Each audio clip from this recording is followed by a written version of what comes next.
Amen. Amen. Purihin po ang Panginoon. Pwede po ba tayong tumayo? Tayo po'y manalangin.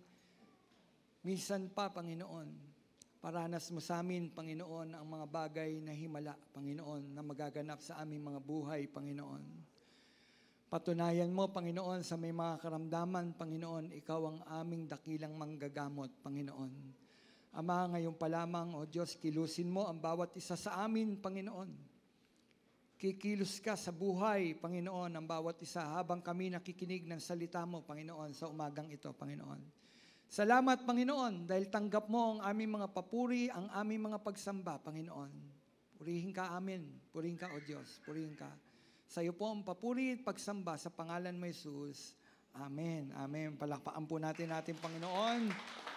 Amen. Hallelujah. We are healed. Magaling na po tayo. Amen. Sino pa may mga karamdaman? O sabi ni Lord, magaling ka na. Amen. Pinagaling na po tayo ng Panginoon. Panghawakan po natin ang bagay na yan. No? Talakayin po natin yan. We are healed. Ang sabi po ng Isaiah 53, verse 5, dahil sa ating mga kasalanan, kaya siya nasugatan. Ang sabi? Dahil sa ating mga kasalanan, kaya siya nasugatan. Siya ay binugbog dahil sa ating kasamaan.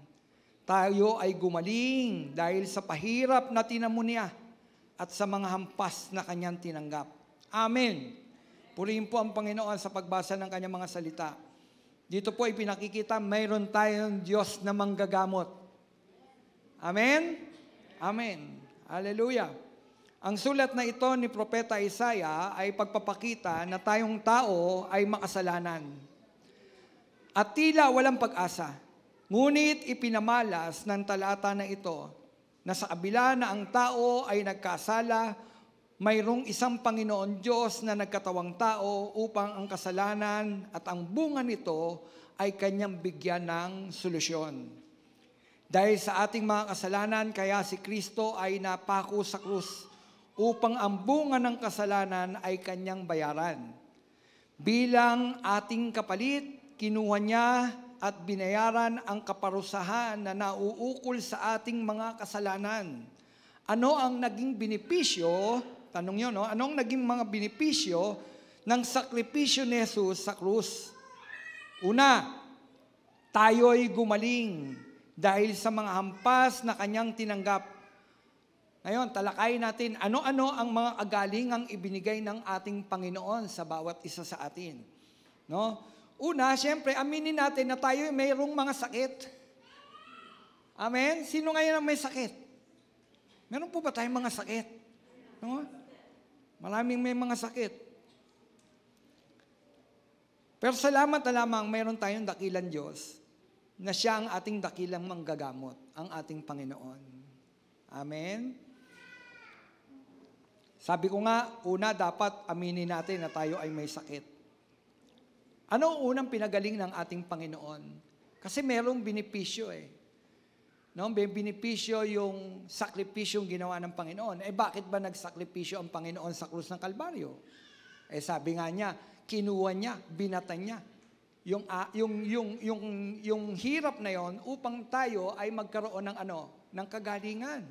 Ang sabi, dahil sa kanyang mga hampas, dahil sa mga hampas, bugbog na kanyang tinamo, tayo ay nagsigaling. Gumaling ang ating mga karamdaman. Ngayon, meron pong 3 lamang po akong ibibigay sa inyo. 3 lang. No? Ano yung kagalingang ibibigay ng Panginoon sa bawat isa sa atin? Una, kagalingang espiritual.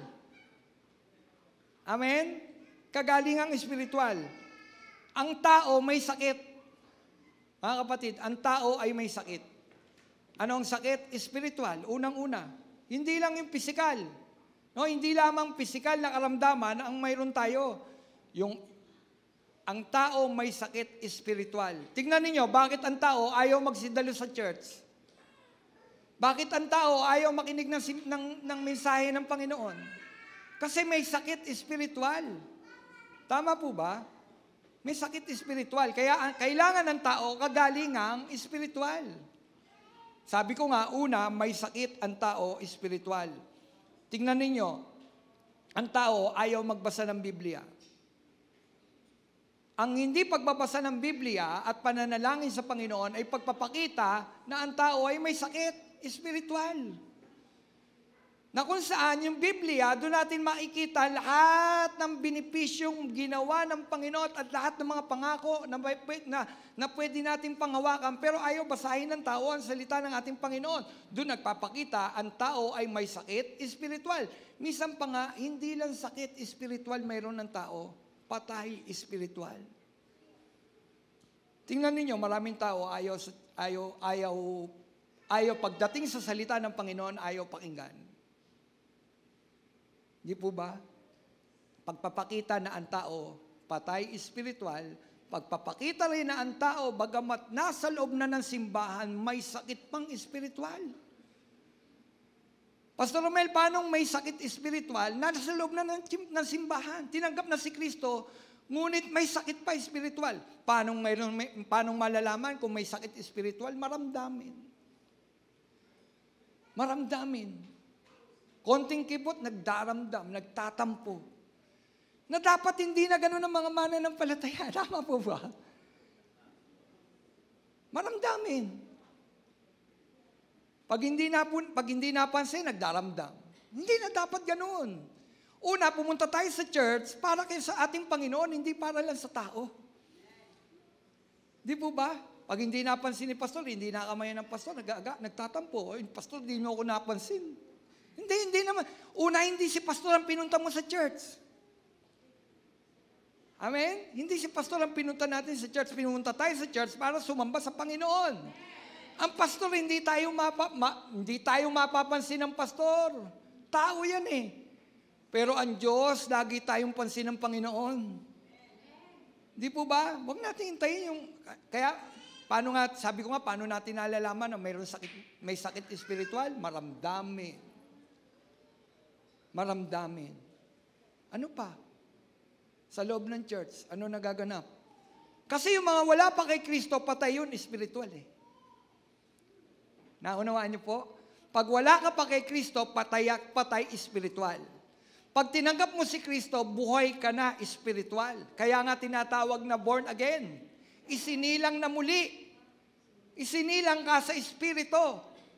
Sabi ni Nicodemo, paano ako isisilang muli? Papasok ba ako sa tiyan ng aking ina? Hindi. Sabi ng Panginoon, kailangan kang isilang saan? Sa tubig at sa espiritu. Kapatid, kailan ka ba isinilang sa tubig? Kala ba natin ito yung bautismo? Hindi. Nung nasa loob tayo ng sinapupunan ng ating ina, mayroon pong panubigan yun. Di ba? Isinilang ka, lumabas, laman. Isinilang ka sa laman. Eh sabi, kailangan kang isilang na muli. Nung una, isinilang ka saan? Sa laman. Sa tubig. Nasa loob tayo ng tiyan ng ating nanay, may panubigan. Paglabas mo, sinilang ka saan? Sa laman. Ang sabi, kailangan kang ma-born again.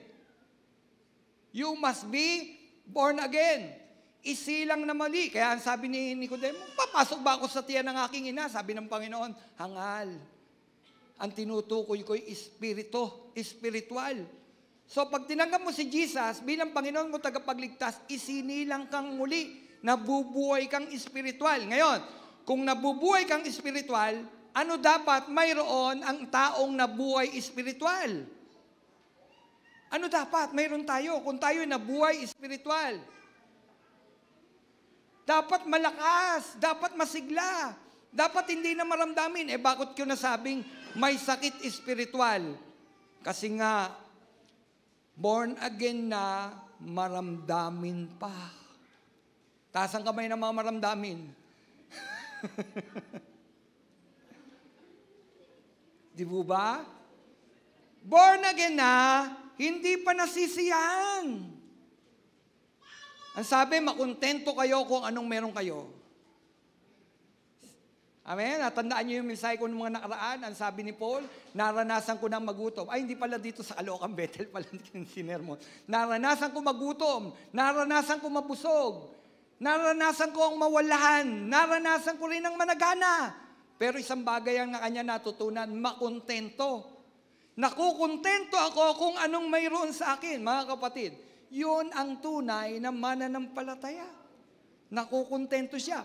Sabi ko, bakit may sakit espiritual? Hindi nakukontento. Hindi nakikita ang biyaya ng Diyos araw-araw. Kapatid, may biyaya ba ang Diyos araw-araw?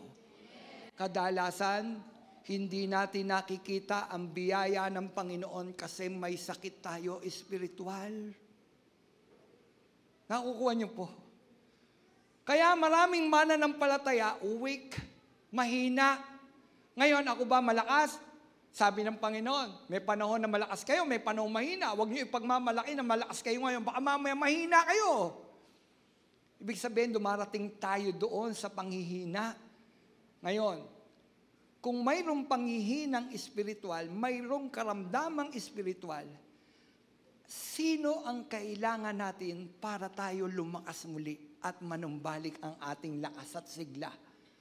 Ang ating Panginoon. Si Jesus. Kasi manggagamot siya. Manggagamot siya. We are healed. Yung salita na yon, pinagaling ka na. Pinagaling na tayo. Ang sabi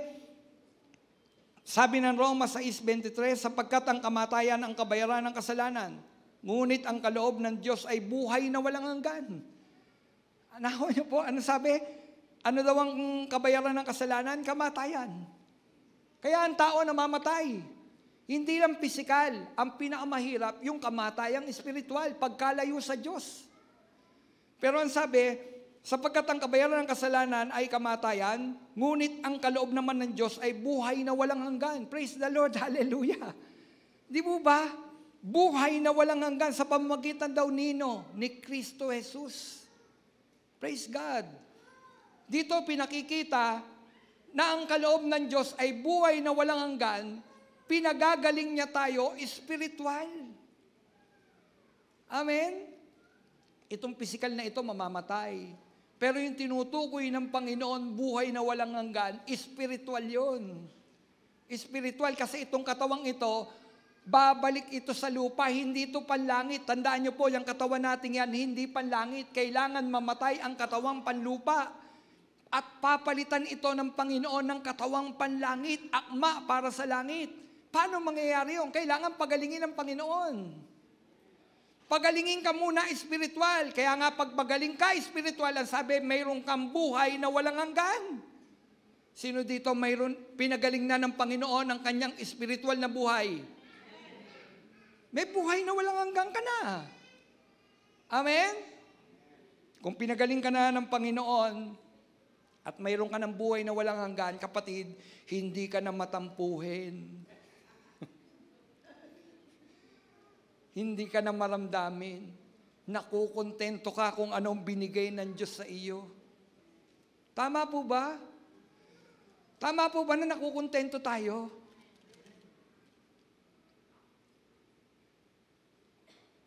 Sabi sa akin, Pastor, ba't hindi ka nagpatangos ng ilong? Kasi malaki ilong ko eh. Ba't hindi mo pabawasan dito? Para matangos. Para poging-pogi. Hindi, nakukontento ako. Kung ano yung binigay ng Panginoon, makontento ako. Ba't ba ako papatapas? Mura lang naman daw noon. Kasi tatabasin, matangos naman daw. Tatabasin, tatahiin lang. Matangos na ilong ko. Kontento ako eh. Baka mamaya, pagdating ko sa langit, di ako makilala ng Panginoon. Kontento ko. Pastor, bakit di ka magpabatak ng mukha? Nagkakaroon ka na, kontento ko. Ang pinakamahirap dyan sa lalaki kapag tinawag ng tatang.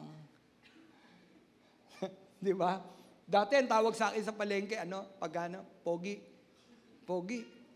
Di ba? Ngayon, hindi na eh, tay. Nagpapakita na matanda ka na. Nakukontento ako. Nakukontento ako. Minsan nga, talagang ganyan. Kailangan natin makontento. Kakontentuhan sa buhay. Pinatatawa ko lang kayo Pero kakontentuhan. Kung ano meron tayo, nakukontento tayo. Si Paul, ganun. Nakukontento siya kung anong kaloob ng Diyos sa kanya. Kasi alam niya, hindi naman siya laging narito pansamantalang lang siya dito. Mayroong buhay na walang hanggang kalooban Diyos. Kaya si Paul, dating makasalanan, patay espiritual, pinagaling ng Panginoon espiritual. Dating mamamatay tao, dating hinahanap ang mga born again para pagpapatayin ang mga mananampalataya. Pero nang makatagpo ang Panginoon, tingnan nyo, kapag nakatagpo ng tao ang Panginoon, gumagaling siya espiritual.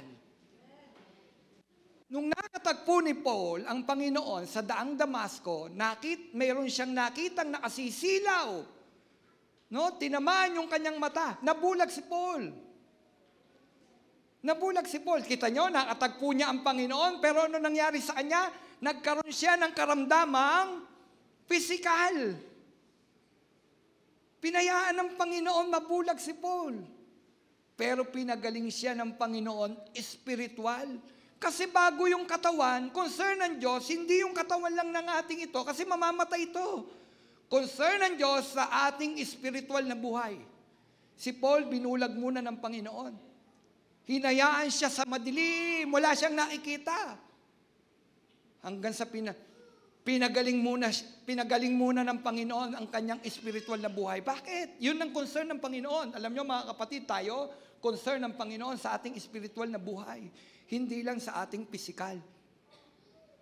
Minsan gusto natin gumaling ating pisikal na katawan. Oo, gusto natin yun. Siyempre, gusto pa natin mabuhay. Kaya lang, mas concern ng Diyos sa espiritual mong buhay. Alam nyo bakit? Yun ang pangwalang hanggan. Ang kaloob ng Diyos ay buhay na walang hanggan. Yung tunay na tayo, yung nasa loob, yung kaluluwa, yun ang pangwalang hanggan. Kaya yun ang concern ng Diyos. Yun ang gustong pagalingin ng Panginoon kasi may sakit ang tao espiritual. Nakakilala na sa Panginoon pero pagdating ng linggo, anong puno? Saan naroon ng mga mananampalataya? Yun ang nakalulungkot eh. Mananampalataya pero wala sa loob ng simbahan. Nasaan? Nasaan ang mga believer ni Jesus? Amen? Mag-praise the Lord kayo kapag linggo-linggo nasa church kayo. Kasi ang lugar ng church kung saan yung pagtitipon, yan ay, sabi ng Panginoon, celebration ng mga mananampalataya ni Kristo.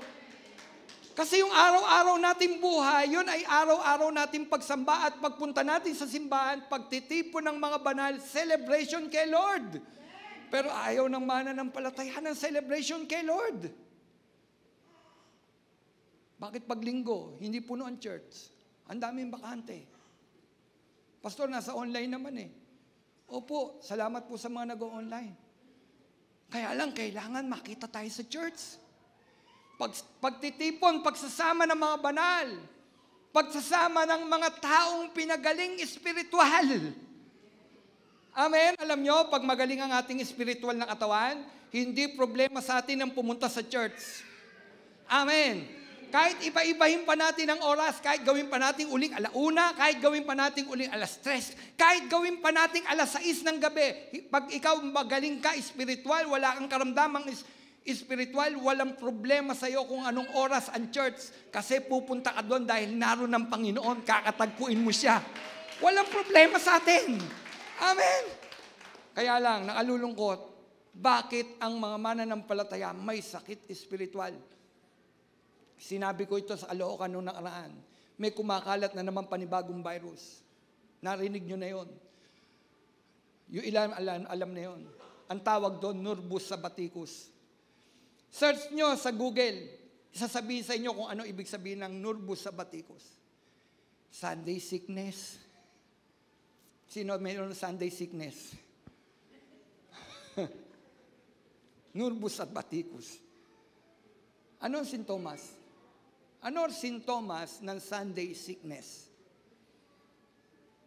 Ang tinatamaan lang daw ng virus na ito, mga born again. Sino mga born again? Taas ang kamay ng mga born again. Ay, mag-face mask kayo, baka tamaan kayo ng Morbus Sabaticus. Ano ang sintomas ng Morbus Sabaticus? Pag araw ng linggo, may sakit siya. May sakit siya. Oo. Anong oras ba tayo? Simula? 10. 6:00 ng umaga ng linggo, masama na ang kanyang katawan. Mabigat na ang kanyang katawan. Ang bigat-bigat. Tapos, pagdating ng 12:00, dahil tapos na ang church, nanunumbalik ang lakas. Nanunumbalik. Lalakas siya. Tapos, makikita nyo siya sa palengke, makakasalubong nyo, "Oy, sister, brother, ba't hindi ka dumalo? May sakit ako kanina eh." Oo. Tapos gumagaling siya. Gumagaling. Lunes hanggang Biyernes, malakas siya. Asymptomatic.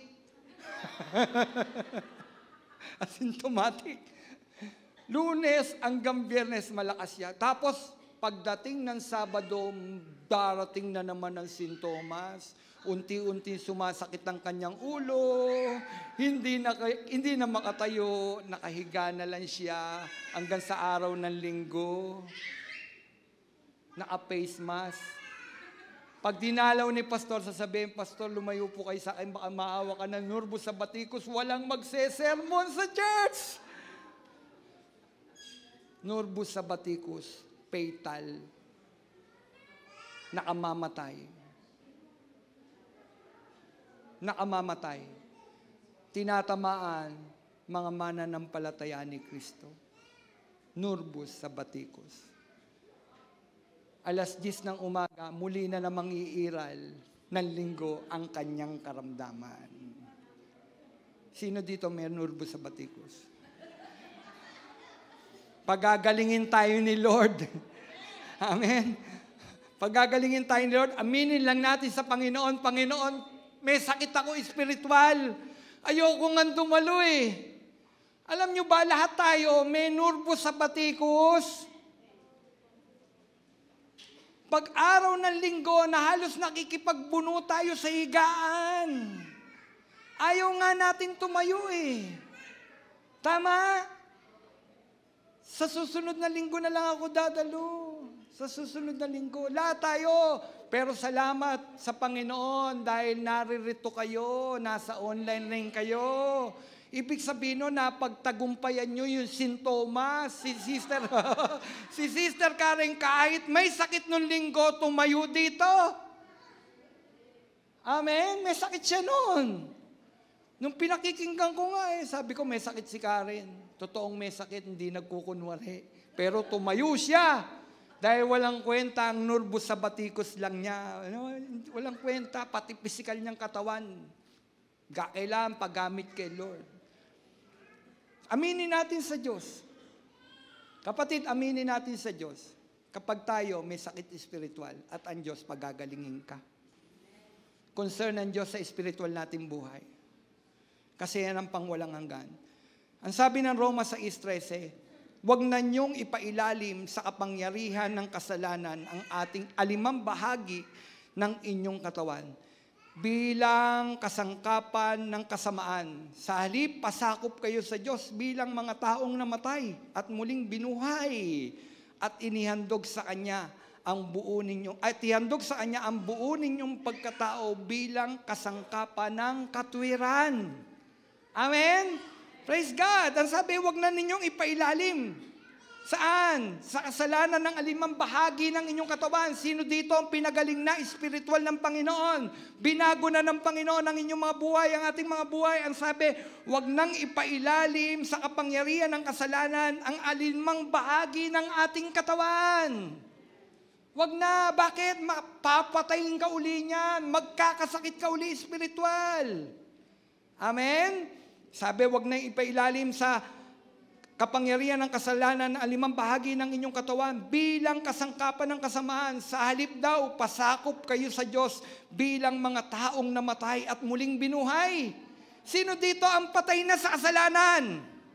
Mga kapatid, nakikinig po ba kayo? Sino dito ang patay na sa kasalanan? Taas ang kamay. Hallelujah! Patay na tayo sa kasalanan. Ang patay, kahit yugyugin mo, hindi na yan babangon.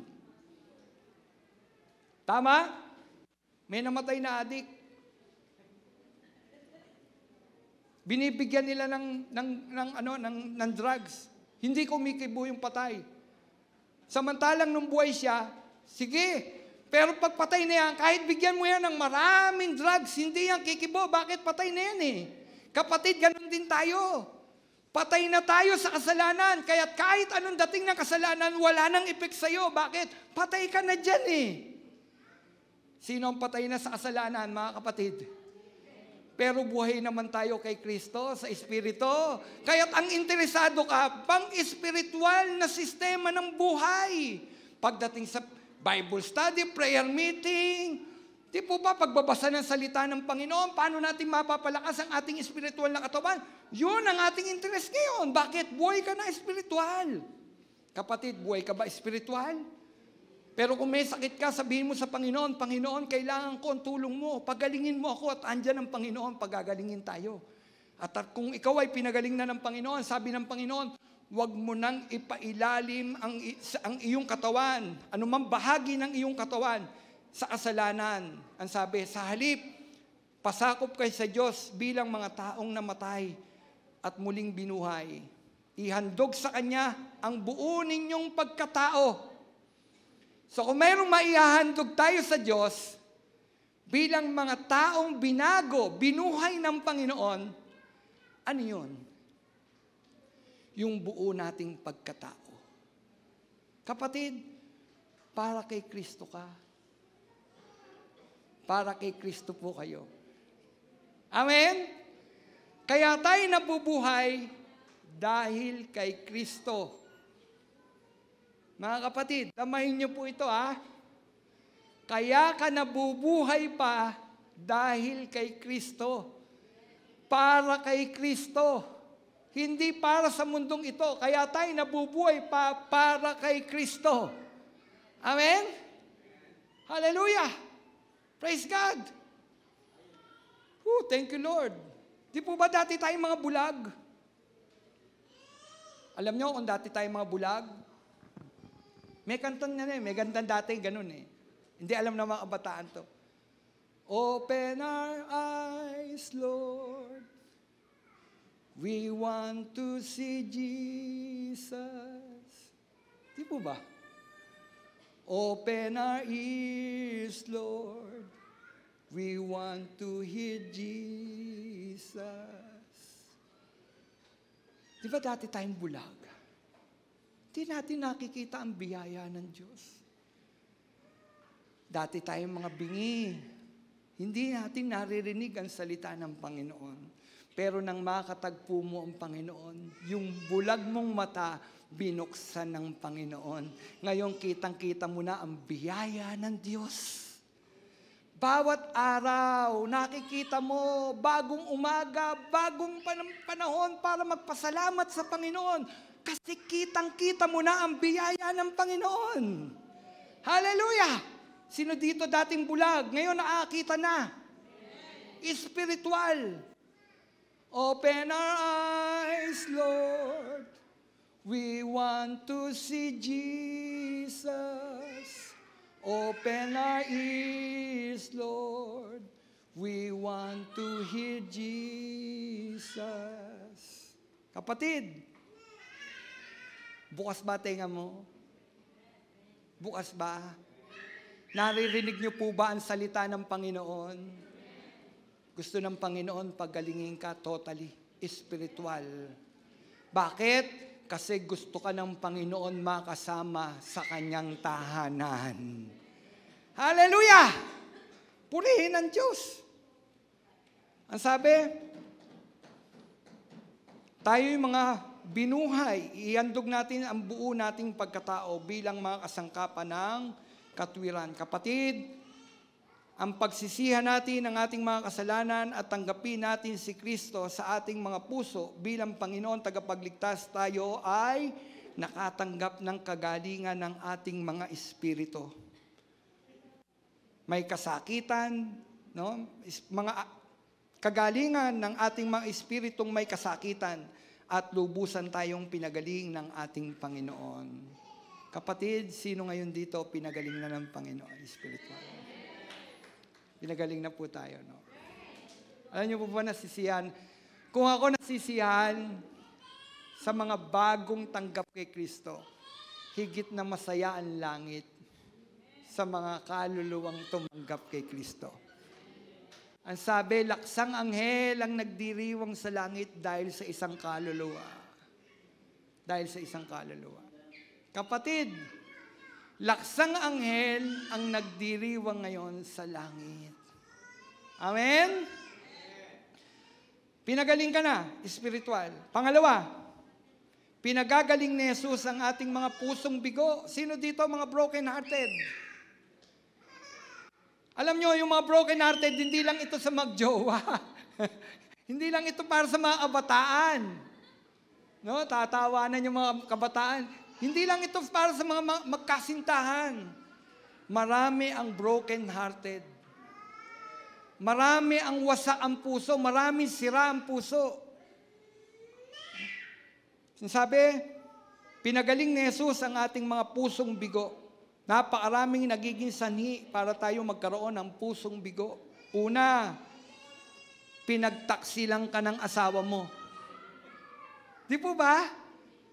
Pag pinagtaksilang ka ng asawa mo, lahat binigay mo sa asawa mo, lahat ng pag-aasikaso binigay mo, tapos pinagtaksilang ka, paano mararamdaman mo? Masaya ka?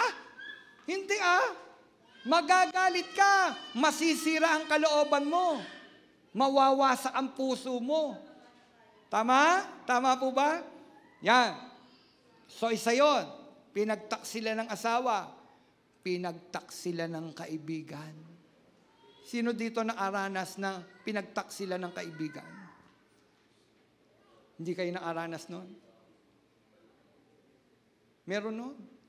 Pinagtaksila ng kaibigan.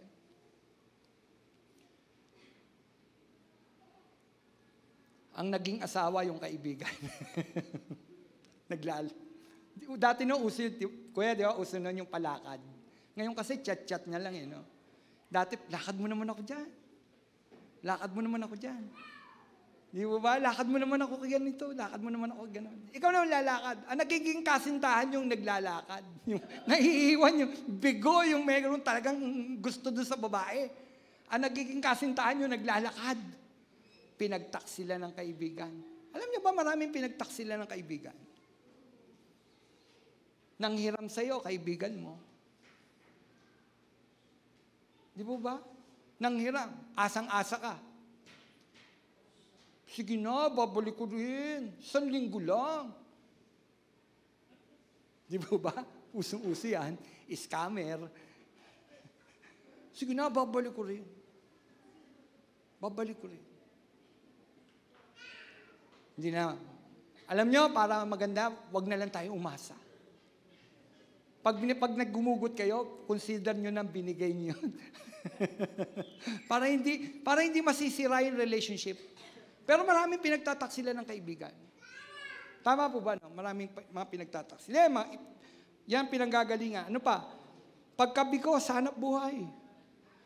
Pero mo yung hanap buhay mo, lahat ibinigay mo, lahat ng puhunan mo, namuunang ka, tapos bumagsak. Ano mararamdaman mo? Tapos pinatawag mo pa si Pastor Romel. Pastor Romel, ihandog naman natin yung aking hanap buhay sa Panginoon. Di po ba? Tapos makalipas ng ilang buwan, lugi, pinag-pray pa ni Pastor Romel. Hindi si Pastor Romel lang may kasalanan nun, ha? Di ba? Pinag-pray pa natin. Pero lugi. Disappointed ka. Bigo. Ano nararamdaman? Bigo. Sakit ng loob. Sama ng loob. Di po ba? Ano pa? Kaming mga pastor, pagkabigo sa ministeryo. Broken-hearted ang mga pastor kapag nakikita naming nabibigo ang aming mga ministeryo. Alam nyo, nung nag-retreat kami, nag-iyakan ng mga pastor. Bakit? Biktima ang pastor ng mga miyembrong pagkaharap, tawagin natin si mahal na pastor. Nakukuha niyo ako, pero alam ko, mahal niyo ako. Taas ang kamay nang hindi ako mahal. Tawagin natin ang ating mahal na pastor pag nakatalikod. sinasaksak si pastor sa likod. Ang dami pala. Ang pastor daw, walang kaibigan. Walang kaibigan. Pero alam nyo, nag-survey ako dito eh. Dati kasi, pag nagtatayo ako dito, nakabarong ako. Opo, dati nakabarong ako eh. Malambot na pantalon. Pag tinawag ko yung bata, ayaw lumapit. Ayaw lumapit. Natatakot po ako eh. Wala ka namang kasalanan na. Kausap ko yung bata eh. Tapos sabi ko sa kanya, ano nararamdaman mo pag tinatawag kita? Natatakot po. Natakot po ako. Wala ka namang kakong kasalanan. Basta po natatakot ako. Alam mo yung ginawa? Sabi ko, gayahin ko kaya sila. Gayahin ko kaya sila. Hindi na ako nagsuot ng barong. Pero naka-polo ko, hindi ako tumayo dito naka-t-shirt ha. Naka-polo ko, nagmamaong ako. Pero lumalapit na ang bata. Lumalapit. Di po ba? O hindi ko naman ginajustify yung pagmamaong ko. Kasi uso na ngayon ng maong basta nakabalat ka. Bisa niya, nagra-rubber shoes pa ako eh. Kaya lang maraming mga pastor ang bigo. Pag ang aming mga ministeryo, nakikita naming bumabagsak, sumasakit yung aming kalooban. Bigo. Pag yung aming mga sinesyaran, nakikita namin bumabagsak espiritual, bigo kami. Nasasaktan kami. Yan. Maging ang mga pastor, broken-hearted. Maging ang mga leader. Ano pa? Binigo ka ng anak mo. Sino dito binigo ng anak? Di ba? Pag binigo tayo ng ating mga anak, sumasakit ang kalooban natin. Alam nyo ba kami ni Belia, binigo namin yung aming mga magulang. Oh, binigo namin. Humarap ako doon sa tatay ni Belia, pagkakanyang debu. Oy, wag niyong gagayahin mga bata. Huwag niyong gagayahin. Pagkadibo ni Ate Belia ninyo, kinausap ko yung biyenang ko. Hindi ko pa siya biyenan nyo, siyempre. Sabi ko, Mga Arthur, yung anak nyo magtatrabaho po yan. Makakatapos po yan. Sabi kasi nung biyenang ko, baka mamaya hindi makatapos yung anak ko dahil sa boyfriend mo. Hindi po, makakatapos po yan. Tutulong pa po sa inyo yan. Tapos, si Sir Belia, nasobra ng gandang lalaki sa akin. Inaya ako magtanan, 18, wag niyong gagayahin ha. Wag niyong gagayahin. 18, ako mag-asa. Bigo! Di ba yung mga magulang bigo? Kasi umaasa sila, hindi naman dahil bibigyan sila eh. Gusto ng mga magulang ang mga anak makatapos. Di po ba? Pero bigo, maraming mga magulang bigo kasi yung kanilang mga pangarap sa kanilang mga anak nasira dahil saan? Sa pag-ibig. 1 linggong pag-ibig, nasira. Marami, di po ba? Nabigo ng anak. Maraming mga magulang bigo sa anak. Tapos nakatapos yung anak. Nagkaroon ng pera. Nakapagpatayo ng bahay. Hindi ka man lang naalala. Di po ba, no? Di ka man lang naalala. Mano man lang pumunta sa kanto, bumili ng palitaw dun sa kanto, at pag uwi sa inyo, Nay, Tay, kumain ka muna ng palitaw. Di ba? Minsan naaalala nilang bigyan ka ng palitaw, nalalagyan nila ng maraming asukal, kasi alam nila may diabetes ka. Galit pala. Di po ba? Nakapagpatayo ng malaking bahay, pero hindi ka na inintindi. Maraming mga magulang ganyan. Pinabayaan ng anak. Samantalang nung sila'y na mga maliliit, di po ba? Ni ayaw padapuan sa lamok.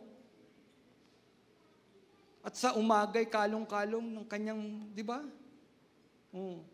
At sa umaga na may kalong ka ng iyong amang tuwang-tuwa sa'yo.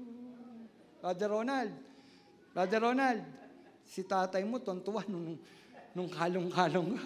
Itong anak ko na to, magiging pulis to. Sabi niya, magiging pulis to. O kita niyo, brother, naging pulis, di po ba? Kasi nakilala niya si Lord eh. Praise God. At sa umaga na may kalong ka ng iyong amang tuwang-tuwa sa'yo. Tingin-ingini. Gayon nga ay malaki ka na, nais mong maging malaya. Di mo man lang, tama ba yung lyrics ko? Hindi, para hindi tayo hindi po pakaka-copyright. Maraming mga magulang pinabayaan ng anak. Maraming mga magulang bigo. At marami ring anak broken-hearted. Alam nyo ba maraming anak? Baka sabihin ng mga anak, pastor, kasi magulang eh. Hindi. Maraming anak broken-hearted. Saan? Sa magulang. Yung kanilang magulang na inaasahan nilang kakalinga sa kanila, mag-iingat sa kanila, wala. Saan lumalaki ang magulang? Sa lolo, sa lola. Bakit? Naghiwalay. Hindi na tayo magkasundo. Maghiwalay tayo. Kaya mga bata lumalaking walang magulang. Broken-hearted. Di po ba? Alam niyo ba maraming mga bata broken-hearted? Ayaw magkasundo. Sige, 1 linggo sa'yo, 1 linggo sa akin. Hindi. Nung ako nagloko, nung panahon na yon, ang naisip ko, anak ko. Ayokong lumaki mga anak ko ng broken-hearted sila, wala ang papa nila. Buti na lang sabi ko, salamat Panginoon, pinalungkot mo ako. Dahil pinalungkot ako ng Panginoon eh. Naisip ko ang mga anak ko, ayokong lumaki sa nila na broken-hearted sila. Hiwalay ang kanilang mga magulang, tutuksoin sila, wala kang papa, wala kang mama. Maraming mga anak, broken-hearted, hindi maaramdam ng pag-ibig ng magulang. Minsan nandyan ang magulang, ginugulpi ang mga anak. Di po ba? Bugbog sarado, nakakita ko yung kaibigan ko, yung martilyo. Buti na lang ngayon, may bantay bata. Yung martilyo, dahil karpintero siya, pinamamalo doon sa aking kaibigan, sa dibdib. Sabi ko, Diyos ko po, di po ba? Ngayon mo gawin yun. Kailan? Hindi, yung pananakit ng katawan, matitiis, kaya lang yung pananakit ng bibig. Sumusugat saan? Sa puso ng bata. Doon ka na, hindi ka naman matalino eh. Mas matalino to. Di ba? Broken-hearted. Sabi ni pastor, nung daw siya nasa counseling, alas 3 ng madaling araw, may tumawag sa kanya sa counseling. Nang marinig niya bata, alam niyo kung ano ang sabi ng bata? Pastor, uuwi pa po ba ang tatay ko? Broken-hearted. 3:00 ng umaga, nag-iintay ang bata, uuwi pa po ba ang daddy ko? Alam niyo ba maraming bata nag-iintay sa magulang? Mga magulang, sa totoo lang, hindi nila kailangan magpakayaman ka. Kailangan ng mga magulang ang presensya mo. Kung tatay ka, magpakatatay ka sa kanya. Kung nanay ka, magpakananay ka sa kanya. Para hindi mabigo o masira ang puso ng mga bata. Maraming bata, broken-hearted. Amen? Ano pa? Naiwan ng minamahal dahil sa kamatayan. Di ba yan ang numero 1? Yan ang numero 1 na nagbibigay sa atin ng sugat sa ating mga puso. Na yung ating minamahal, iniwan na tayo dahil namatay na. Kanina kausap ko yung aking pinsan, sabi ko, dahil may kinamusta ako, namatay yung nanay niya. Biglang Sabi niya, okay po ako, pastor. Nangilid yung luha ko. Sabi ko, che, ayan yung dala ko eh. Ayan yung dala ko. Sabi ko, ayoko nga munang tumayo sa mga sa mga burol. Kasi nasasaktan ako eh. Kaya lang, yun ang buhay eh, realidad ng buhay. Sabi ko, ayoko maakita ng mga lumuluha. Kaya lang, sabi ng Bible eh, mas mainam pumunta sa lugar ng may namatayan kaysa sa may handaan, sabi ng mga ngaral. Kaya lang, tignan nyo, yun ang isang bagay na sumusugat sa puso ng tao. Kamatayan. Pero mo, minahal mo ng minahal. Minsan nga, ayaw na nating magmahal eh. Ba't ayaw mo mag-asawa? Ayaw ko magkaanak. Ayaw ko magkapamilya. Bakit? Ayaw ko magmahal. Iiwan lang rin ako. Alam niyo kung ano tinutukoy? Kamatayan. Kamatayan. Kasi ang sakit-sakit pag may namamatay. Amen? Lahat ba tayo namatayan? Lahat ba tayo nasaktan dahil may namatay? Amen. Purihin ng Diyos. Alam niyo kung bakit? Dahil lahat ng yan, sumugat sa ating mga puso. Ngunit lahat ng yan, ang katugunan pa rin naman ay ang ating Panginoon. Amen? Ang sabi ng awit, 147:3, yaong mga pusong wasak ay kanya ring lulunasan.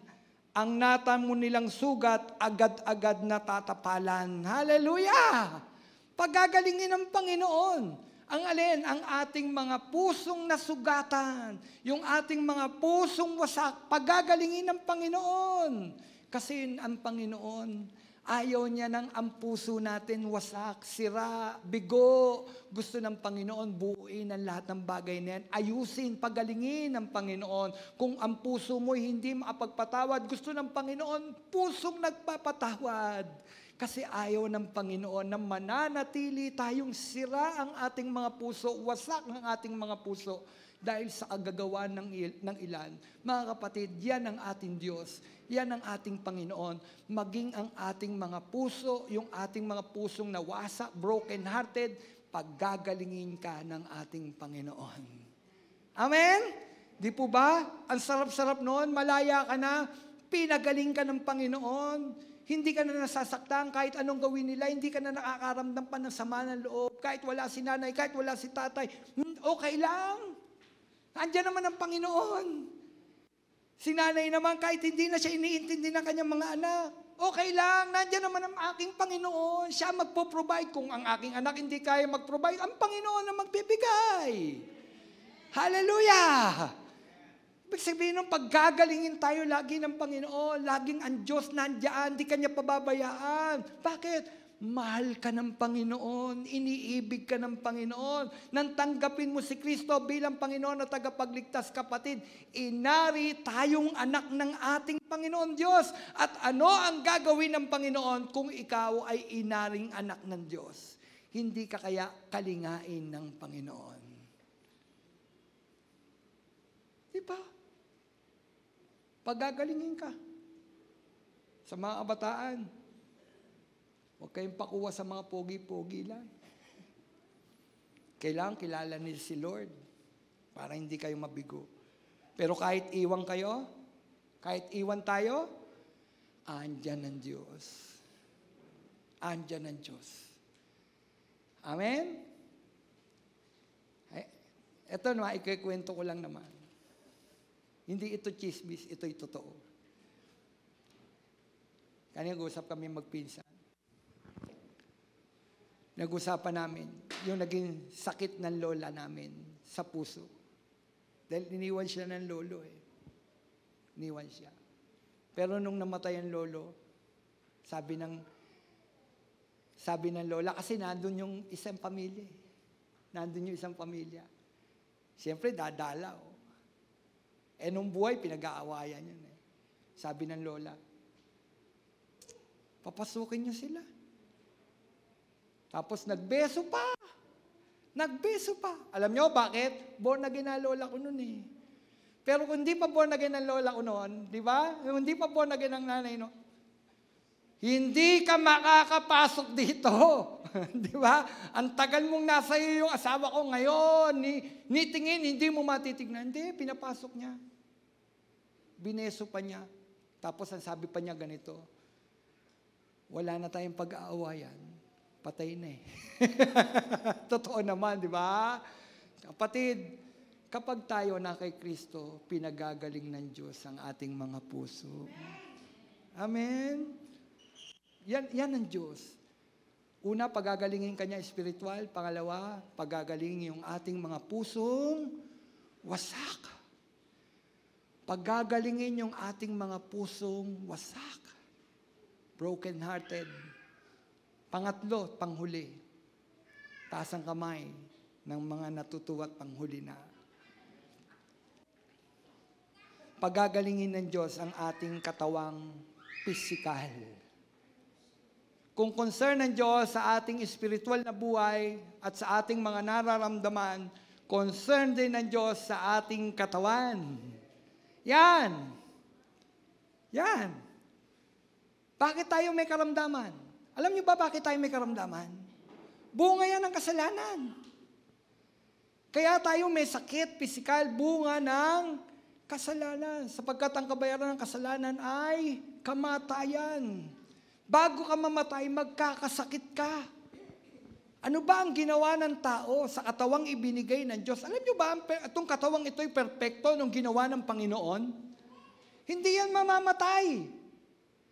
Hindi tayo dinisenyo ng Panginoon para mahirapan. Nilagay nga tayo ng Panginoon sa hardin na kung saan nandun ang lahat ng pangangailangan ng tao. Sa hardin.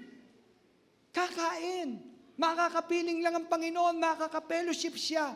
Kailan pumasok ang karamdaman at ang kamatayan nang magkasala ang tao?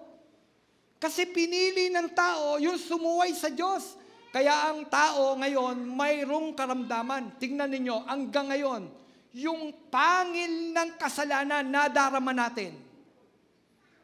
Tingnan ninyo, di ba nagkakasakit tayo? Nagkakasakit. Tingnan ninyo. Sabi ng doktor, bawal ang mataba. Kasi high blood na. Di po ba? Bawal ang mataba. Bawal ang matamis. Ano kakainin mo?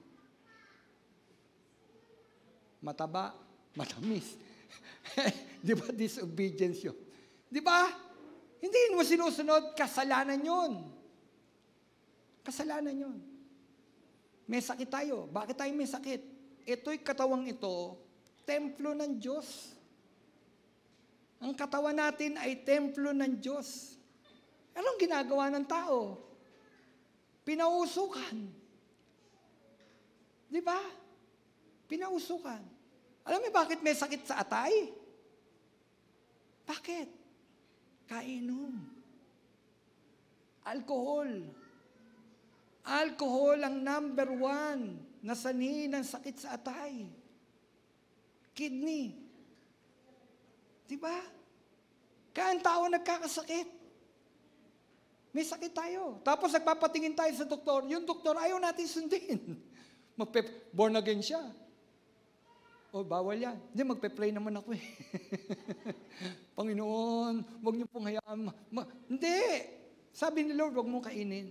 Wag yan. Para gumaling tayo, kailangan natin una, para gumaling ang ating pisikal na katawan, una, kailangan natin ng disiplina. Tama? Disiplina. Nung ako po'y nagkasakit, dinisiplina ko ang aking katawan. Hindi ako kumakain ng bawal. Ngayon, Pastor Romel, kumakain ka na ng bawal? Opo, kumakain minsan-minsan. Nakita niyo ako nung nangayayat, di po ba? Sobrang payat, akala ninyo mamamatay na ako talaga. At ako rin akala ko mamamatay na ako. Nakita niyo yun. Saksi kayo doon. May mga panahon na nagsesermon ako, hindi ganito. Binabasa ko na lang.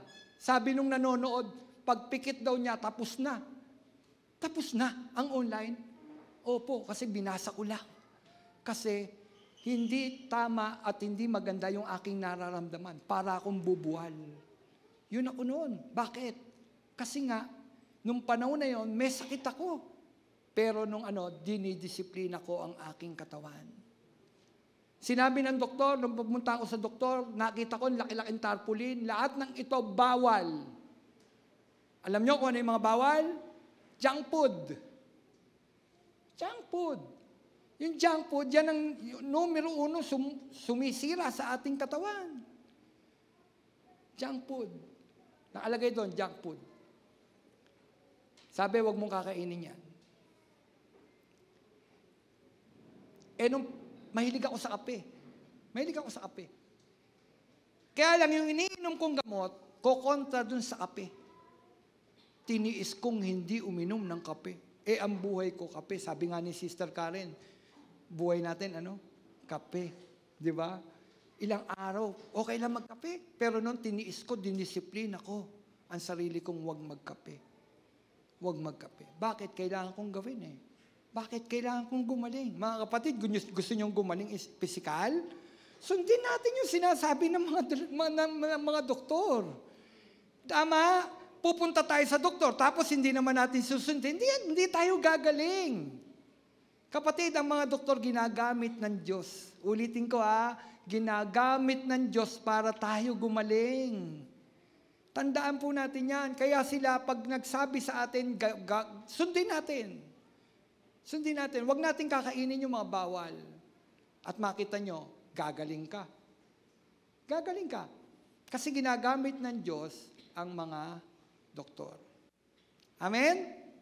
Ngayon, sabi ko nga, hindi lang spiritual na agalingan ang gustong pagalingin ng Panginoon at hindi lang pusong wasak ang pagagalingin ng Panginoon, maging ang ating pisikal na katawan, pagagalingin ng Panginoon. Ang sabi ng Matthew 8:16, 17, nang gabing iyon, dinala kay Jesus ang maraming inaalihan ng mga demonyo. Yan sabi nang gabing iyon, dinala kay Jesus ang mga maraming inaalihan ng mga demonyo. Sa isang salita lamang ay pinalalayas niya ang masamang espiritu. Ano daw ang ginagawa ng Panginoon? Sa isang salita lamang. Isang salita lang ng Panginoon, lumalayas ang masamang espiritu. Alam niyo po ba, yung ating mga karamdaman may kinalaman sa mga espiritu minsan, kadalasan? Tingnan niyo yung pag-inom natin ng alak. Ano nag-uudyok sa atin yan? Di ba spiritual yan? Di ba si Satanas yan? Sirain mo yung templo ng Diyos. Sirain mo. Kaya't labang spiritual yan. Tingnan niyo, sabi, sa isang salita, pinalalayas ng Panginoon ang mga espiritu, ang masasamang espiritu at pinagaling ang mga may karamdaman. Ginawa niya ito upang matupad ang sinabi ni Propeta Isaiah. Kinuha niya ang ating mga kahinaan at binata ang ating mga karamdaman. Dito ay pinakikita na ang ating Panginoong Jesucristo ang ating dakilang doktor. Amen? Si Jesus. Kapatid, kung may lalapitan ka, oo, doktor, pero lumapit ka muna sa Panginoon. Mag-pray ka muna. Tama po ba? Manalangin ka muna. Idulog mo muna sa Panginoon. Bakit? Sabi doon, sa isang salita lamang ng Panginoon, umaalis ang mga masamang espiritu. Pinagagaling ng Panginoon ang may karamdaman. Amen? Ang sabi, hindi pa naipapako at tinampas ang Panginoon, pinatunayan na niya na tunay ang isinulat ni Propeta Isaiah sa kanyang patotoo. Ang sabi, at na kay Jesus ang kagalingan ng ating mga karamdaman. Mga kapatid, mayroon po ba tayong karamdaman ngayon, physical? Mayroon po ba? Alam niyo po ba sa Bible, makikita po natin ang napakaraming pagpapagaling ng Panginoon. Pinatunayan niya na tunay nga na si Kristo, nasa Kanya ang kagalingan. May 10 mga ketongin, nakasalubong nila ang Panginoon. Nang makasalubong nila ang Panginoon, sumigaw ang mga ketonging ito, Panginoon! Panginoon! Anak ni David, maawa po kayo sa amin. Ano ang sigaw nila? Maawa po kayo sa amin. pagalingin mo po kami. Ang sabi ng Panginoon, humayo kayo, pasuri kayo sa mga saserdote. Kasi noon kailangan pasuri sila sa mga saserdote. Sabi, habang daan, nakita nila, magaling na sila. Tingnan nyo yun, di man lang hinipo ng Panginoon. Sinabi ng Panginoon, pumunta kayo sa mga saserdote, pasuri kayo. Habang daan, nakita nila, magaling na. Pero merong isa ang ginawa. Anong ginawa? Bumalik sa Panginoon. Nagpasalamat sa Diyos. Ang sabi ng Panginoon, di pat 10 ang pinagaling, bakit isa lang ang bumalik? Kapatid, tingnan nyo, kahit noon, ilan yung pinagaling na ketongin? 10? Bakit isa bumalik? Isa lang ang bumalik para magpuri sa Panginoon. Kapatid, pag natanggap mo ang kagalingan ng Panginoon, nawa isa ka sa babalik para sambahin mo ang Panginoon. Pasalamatan mo siya. Karamihan, pag pinagaling na tayo ng Panginoon, nililimot natin ng Panginoon. Wala nang punta-punta sa church. Balik sa dating buhay. Hindi. Pag pinagaling ka ng Panginoon, huwag ka nang magkasalang muli, ang sabi ni Lord. Huwag ka nang magkasalang muli. Kita niyo yun? Di po ba? Ang sabi ng Mateo 8, ating Mateo 8, dito pinakikita kung ano ang ating Panginoon rin. Ang sabi, Matthew 8, verse 5 hanggang 13. Pagkapasok ni Jesus sa Capernaum, lumapit ang isang kapitang Romano at nakiusap sa kanya, Ginoo, ang aliping ko po'y, sabi, naparalisado. Siya'y naaratay sa amin at lubhang nahihirapan. Ano ang sakit? Paralyzed. No, yung alipin ng Romano, no? Kapitan ng Romano. Diyan sana sabihin ni Jesus, magkalaban tayo. Inaalipin niyo kami. Di ba? Biro niyo yung kapitan ng Romano na nangaalipin sa mga Hudyo, lumapit sa Panginoon, pwede sabihin ng Panginoon, di kita pagagalingin, di ko pagagalingin, di ko tutugunin yung hiling mo. Pinahihirapan mo yung aking mga kababayan. Pero hindi, sabi, lumapit ang kapitan ng Romano, nakiusap sa Panginoon, ang aking pong alipin, nahihirapan, paralisado. Ang sabi, naaratay, lubang nahihirapan. Sabi, paroroon ako. Yan yung tugon ni Jesus, paroroon ako at pagagalingin siya. Sabi ni Jesus. Ano sabi ni Jesus? Paroroon ako para pagalingin siya. Pupuntahan ni Jesus. Yan yung tugon ng Panginoon. Pupuntahan niya. Hindi niya sinabing, hindi ko pagagalingin. Dahil pinahirapan mo ang aming bayan. Romano ka. Hindi ko tutugunin. Dahil nasa kanya lahat ng kapangyarihan eh. Nakita ng Romano, na kay Jesus ang katugunan. Pero sabi ng Romano, nahihirapan po yung aking alipin, naaratay. Ang sabi, pupuntahan ko. Pupuntahan ko siya. Kapatid, di ba positibo yun? Si Jesus pupunta, sino may sakit ngayon? Sino lubang nahihirapan? Sabi ni Jesus, pupuntahan ko siya. Sino may sakit? May sakit ka ba ngayon? Taas ang kamay ng may sakit. Sige po, huwag kayo mahiya. May sakit po ba kayo? May sakit po ba kayo? Sabi ni Jesus, pupuntahan ko siya. Pupuntahan ko siya. Ngunit sumagot ang kapitan. Ginoo, hindi po ako karapat-dapat na puntahan pa ninyo. Wow! Nakita ng Romano, ng kapitan ng Romano, hindi siya karapat-dapat. Makasalanan ako.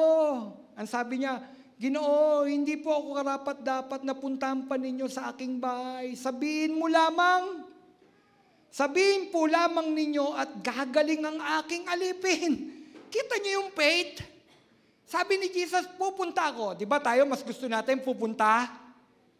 Para masigurado, halika Panginoon, dadaling kita doon sa aking kaibigan may sakit.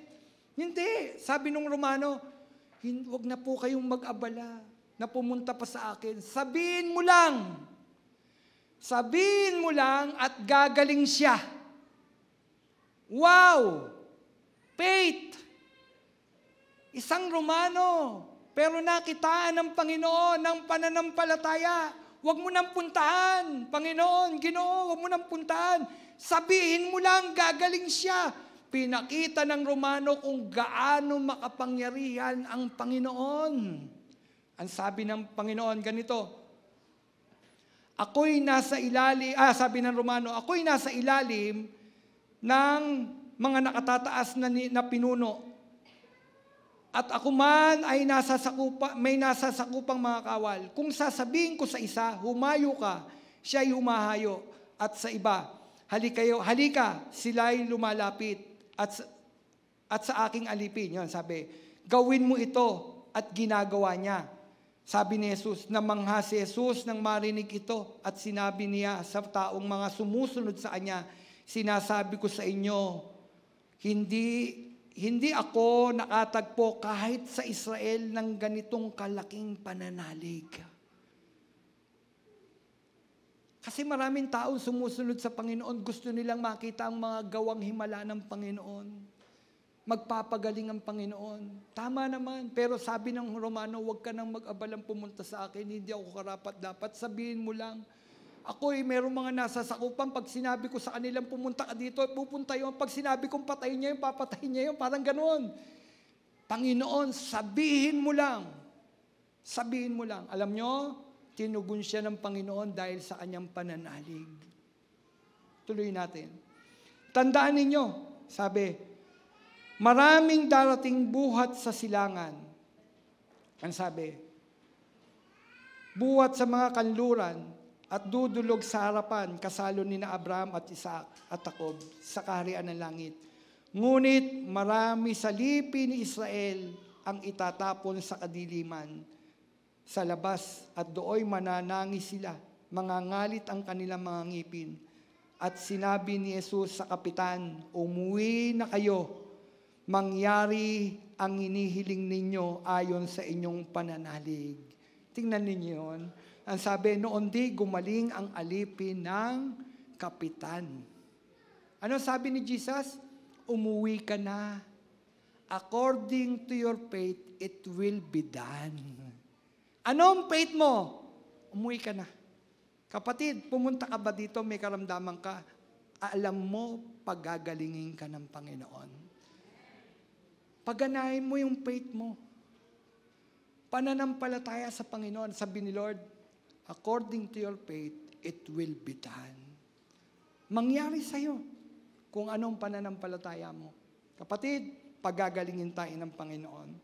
Pagkatapos noon, pumunta ang Panginoon sa bahay ni Pedro. Nakita niya ang biyena ni Pedro, inaapoy ng lagnat. Hinawakan lang ng Panginoon at tumayo ang biyena ni Pedro, gumaling. Kapatid, yan ang Panginoon. Alam niyo bang walang mahirap sa Diyos? Kaya ng Diyos pagalingin lahat. Kayang-kaya ng Panginoon. Ilan lang yan sinabi ko sa inyo, pero napakarami sa Biblia na kung mababasahin po natin ang Biblia, napakaraming sakit ang pinagaling ng Panginoon. Kapatid, unang pinagagaling ng Panginoon ang ating spiritual na buhay. Hindi kasi gagaling ang ating physical na katawan. Hindi ito gagaling kung hindi muna pagagalingin ng Panginoon ang ating spiritual na buhay. Amen? Kailangan mawala ang pangil ng kamatayan. At yun ay kasalanan. Kailangan gumaling muna ang ating spiritual na buhay. Kailangan gumaling muna ang ating mga sama ng loob. Ang ating mga sirang puso, broken-hearted. Kailangan pagalingin muna ng Panginoon. At kasunod nun, kapatid, kung may karamdaman tayo pisikal, pagagalingin tayo ng ating Panginoon. Alam niyo po ba, nagpapagaling ang Panginoon sa pamamagitan rin ng ating mga pagpapatawad. Pag hindi tayo nagpatawad, hindi tayo patatawarin ng Panginoon. Tama? Humihingi ka ng mercy kay Lord, ayaw mo magbigay ng mercy. Mihingi ka ng tawad sa Panginoon, ayaw mo magpatawad. Paano kang patatawarin ng Panginoon kung ayaw mo magpatawad? Paano kang pagagalingin ng Panginoon kung ayaw mo igawad? Yung nagiging sanhi ng ating mga karamdaman. Alam nyo ba yung galit nagiging sanhi ng ating karamdaman? Yung ating mga galit at puot, kim natin, nagiging sanhi yan ng karamdaman. Ibig ng Panginoon, pagalingin muna yan. Pagkatapos noon, magugulat ka, ang ating mga karamdamang pisikal, pagagalingin ng Panginoon. Sino naniniwala pagagalingin siya ng Panginoon? Sino naniniwala sa araw na ito? Sa pwedeng sabihin ng Panginoon, according to your faith, it will be done. Amen? Tayo po